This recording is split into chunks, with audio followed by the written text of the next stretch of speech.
अरे ओ काली कलूटी, अभी तक चाय नहीं बनी। लोग कहेंगे कि इनकी बड़ी बहन इतनी बदसूरत है तो पता नहीं खानदान में क्या कमी होगी।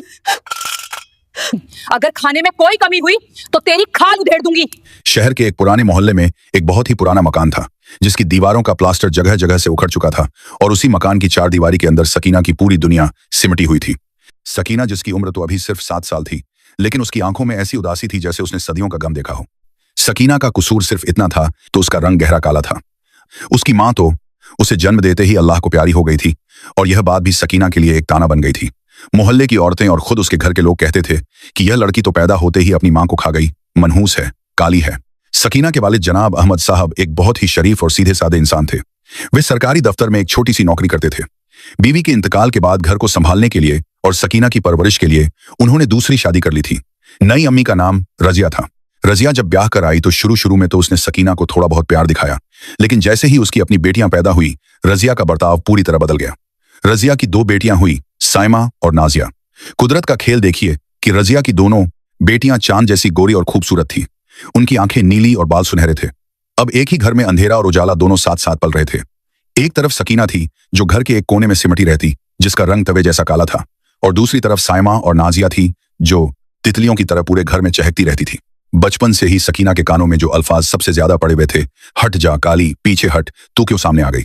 जब भी घर में कोई मेहमान आता तो सौतेली मान रजिया सकीना को बाबर चिखाने में छिपा देती और अपनी दोनों गोरी बेटियों को अच्छे अच्छे कपड़े पहनाकर मेहमानों के सामने पेश करती।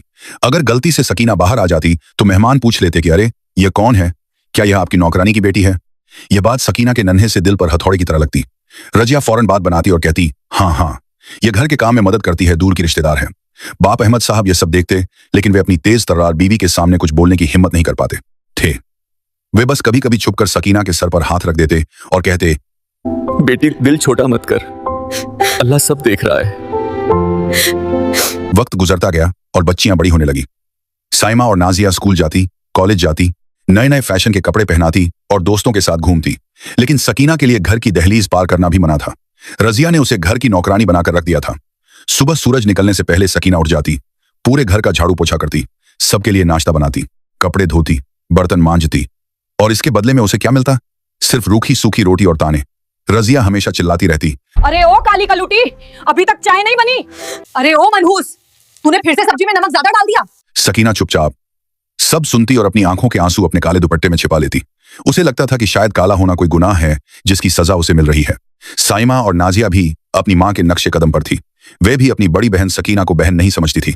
जब उन्हें कॉलेज जाना होता तो वे सकीना पर हुक्म चलाती, ए सकीना, मेरे जूते पॉलिश कर दे। और जब उनकी सहेलियां घर आती तो वे सकीना का मजाक उड़ाती।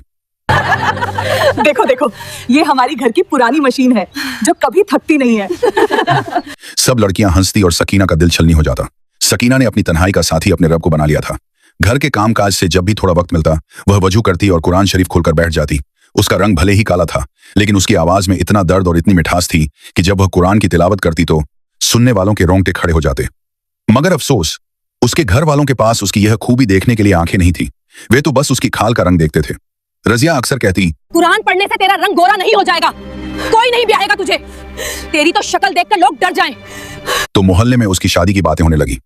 अहमद साहब बहुत फिक्रमंद थे। वे चाहते थे कि उनकी बेटी का घर बस जाए। उन्होंने कई जगह सकीना के रिश्ते की बात चलाई, लेकिन जहां भी वे सकीना का जिक्र करते लोग साफ मना कर देते। एक बार रिश्ता देखने वाले आने वाले थे। रजिया ने बहुत कहा कि मेहमानों के सामने सकीना को मत लाओ, रिश्ते वाले भाग जाएंगे, लेकिन अहमद साहब ने जिद की कि नहीं, मैं अपनी बेटी को छिपाऊंगा नहीं।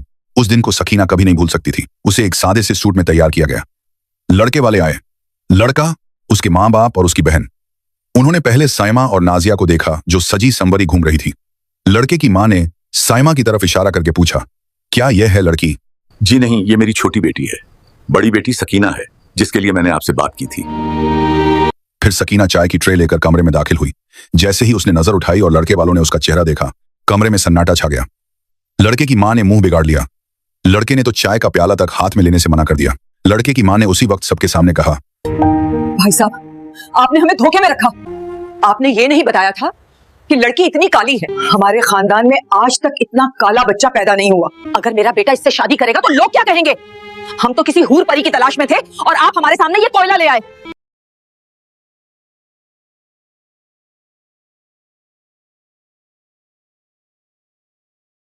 मेरी बेटी का रंग ही तो दबा है, लेकिन सीरत बहुत अच्छी है।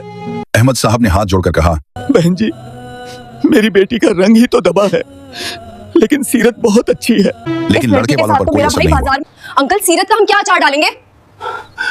इस लड़की के साथ तो मेरा भाई बाजार में निकलने में भी शर्म महसूस करेगा। और वे लोग बिना चाय पिए उठकर चले गए। जाते जाते वे सकीना की तरफ हिकारत भरी नजरों से देख गए, जैसे वह कोई इंसान नहीं बल्कि कोई गंदगी का ढेर हो। जाने के बाद रजिया ने जो तूफान खड़ा किया वह और भी भयानक था। देख लिया, कहा था मैंने कि इसे सामने मत लाओ, मेरी इज्जत मिट्टी में मिला दी। अब खुश है तू? तेरी वजह से मेरी दूसरी बेटियों के रिश्तों पर भी असर पड़ेगा। लोग कहेंगे कि इनकी बड़ी बहन इतनी बदसूरत है तो पता नहीं खानदान में क्या कमी होगी। जा दफा हो जा मेरी नजरों के सामने से। सकीना रोती हुई अपने कमरे में भागी और दरवाजा बंद कर लिया। उस रात उसने आईने में अपनी शक्ल देखी, उसने अपने गालों को खरोंचा, उसने अपनी आंखों को देखा और फूट फूट कर रोई। या अल्लाह, तूने मुझे ऐसा क्यों बनाया? क्या मेरे अंदर दिल नहीं है? क्या मुझे खुश होने का हक नहीं है? लोग मुझे इंसान क्यों नहीं समझते?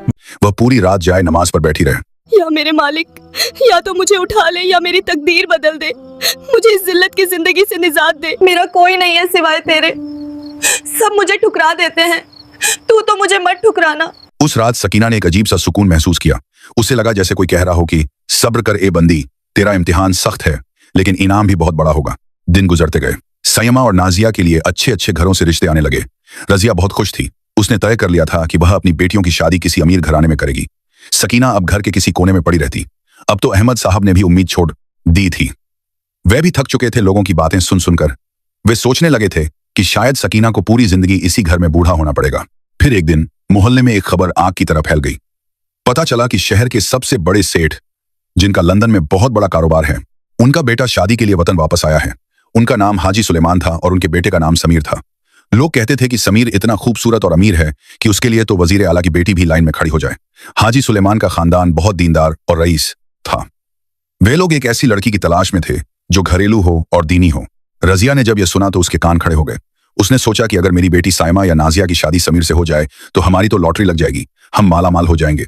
उसने अहमद साहब के पीछे पड़कर किसी तरह बिचौलिए के जरिए अपना संदेशा हाजी सुलेमान के घर तक भिजवा दिया। उसे पूरा यकीन था कि उसकी बेटियों की खूबसूरती देखकर वे लोग इनकार नहीं कर पाएंगे। हैरानी की बात यह हुई कि हाजी सुलेमान की तरफ से जवाब आ गया कि वे लोग लड़की देखने आ रहे हैं। रजिया की खुशी का ठिकाना नहीं रहा। पूरे घर में जैसे ईद का जश्न शुरू हो गया।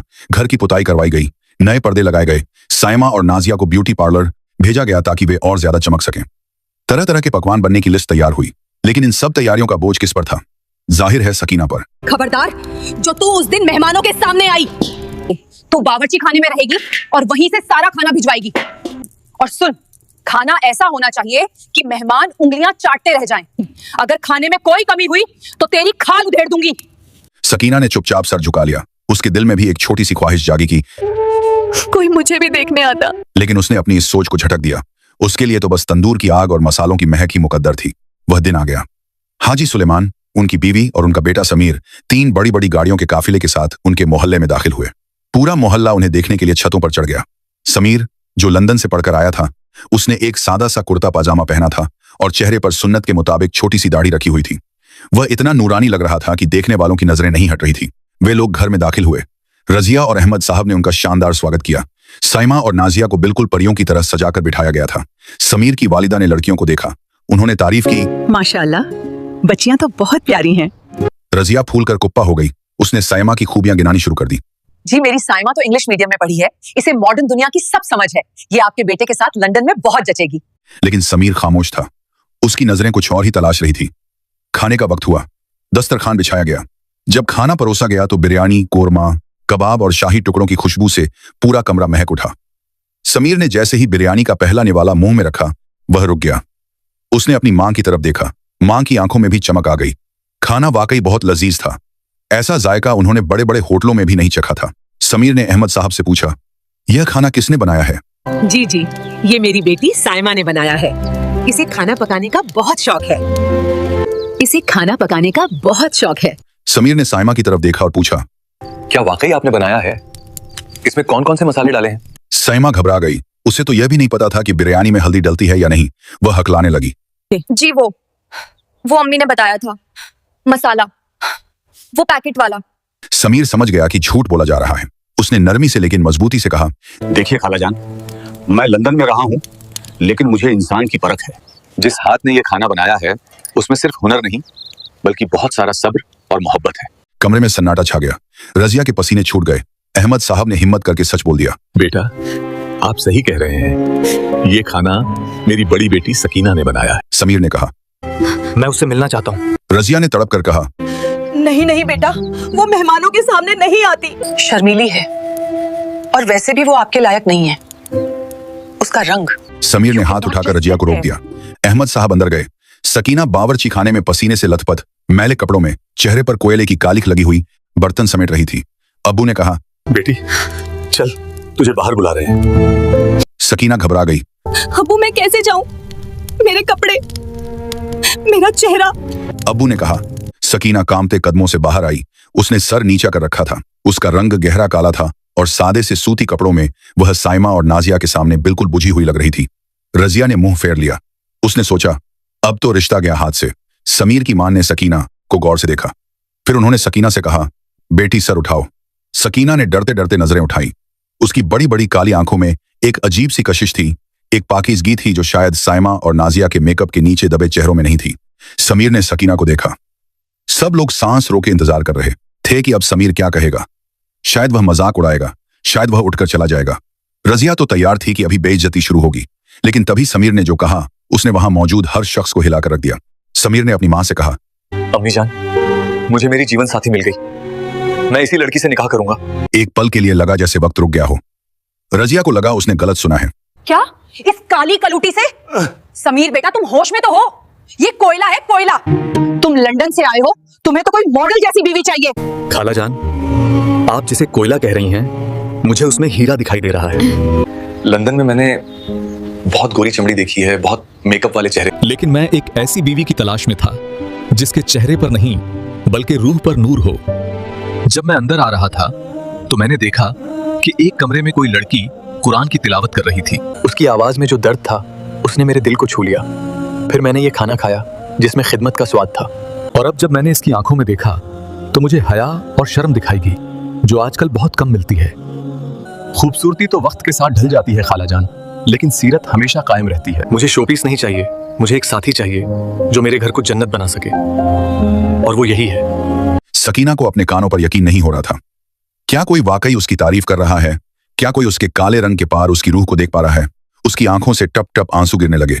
अहमद साहब की आंखों में भी खुशी के आंसू थे। उन्होंने अल्लाह का शुक्र अदा किया। रजिया और उसकी बेटियां जल भुनकर खाक हो गई। साए मां ने तो गुस्से में पैर पटक दिया। यह कैसे हो सकता है? उसने मुझे रिजेक्ट कर दिया और इस काली को चुन लिया। उसकी इज्जत का जनाजा निकल गया। लेकिन समीर का फैसला अटल था। हाजी सुलेमान ने भी बेटे के फैसले पर रजामंदी दी, क्योंकि वे जानते थे कि समीर की पसंद कभी गलत नहीं होती। बात पक्की हो गई। निकाह की तारीख तय हुई। रजिया ने अभी भी हार नहीं मानी थी। उसने कई बार कोशिश की कि किसी तरह समीर के कान भरे जाएं। उसने पड़ोसियों के जरिए कहलवाया कि सकीना मनहूस है, बीमार रहती है। लेकिन समीर ने किसी की एक न सुनी। वह जान गया था कि यह सब जलने वालों की चालें हैं। निकाह का दिन आया। सकीना को दुल्हन बनाया गया। आज भी रजिया ने उसे कोई खास जेवर नहीं दिए थे, लेकिन हाजी सुलेमान के घर से जो जोड़ा और जेवर आए थे वे किसी रानी के लिए बने लगते थे। सकीना ने जब सुर्ख लाल जोड़ा और हीरे का हार पहना तो उसका सांवला रंग भी चमक उठा। शहर की सबसे शानदार बारात आई, जिसे देखकर कल तक ताने देने वाली औरतें भी दंग रह गईं। रजिया और उसकी बेटियां ईर्ष्या में जल रही थीं, क्योंकि जिस सकीना को उन्होंने रसोई में छिपा कर रखा वह आज रानी बनकर विदा हो रही थी। निकाह के बाद समीर ने सकीना को गले लगाकर वादा किया कि वह उसे दुनिया की हर इज्जत देगा। अपने महल जैसे घर में समीर ने सकीना का घूंघट उठाकर उसे यकीन दिलाया कि वह उसकी जिंदगी का सुकून है। इस एक मोहब्बत भरे लम्हे ने सकीना के बरसों के जख्म भर दिए। वक्त बदला और सकीना एक आत्मविश्वास से भरी मलिका बन गई, जो समीर के बिजनेस में भी हाथ बटाती थी। दूसरी ओर रजिया के परिवार पर दुखों का पहाड़ टूट पड़ा। दोनों बेटियों की शादियां टूट गईं और अहमद साहब के ऑपरेशन के लिए 5 लाख रुपयों की जरूरत आन पड़ी। लाचार होकर रजिया मदद मांगने समीर के दफ्तर पहुंची, जहां सकीना ने अपनी पुरानी कड़वाहट भूलकर उसे गले लगा लिया। सकीना ने न केवल अपने वालिद का बेहतरीन इलाज कराया, बल्कि अपनी सौतेली बहनों को भी दोबारा बसाया। उसने अपने नेक बर्ताव से साबित कर दिया कि रंग से ज्यादा दिल की खूबसूरती मायने रखती है। सब्र का फल हमेशा मीठा होता है, और जो अल्लाह पर भरोसा रखते हैं उन्हें कभी हार का मुंह नहीं देखना पड़ता। ऐसी ही और दिल छू लेने वाली कहानियों के लिए हमारे चैनल स्टोरी बाय मरियम को अभी सब्सक्राइब करें।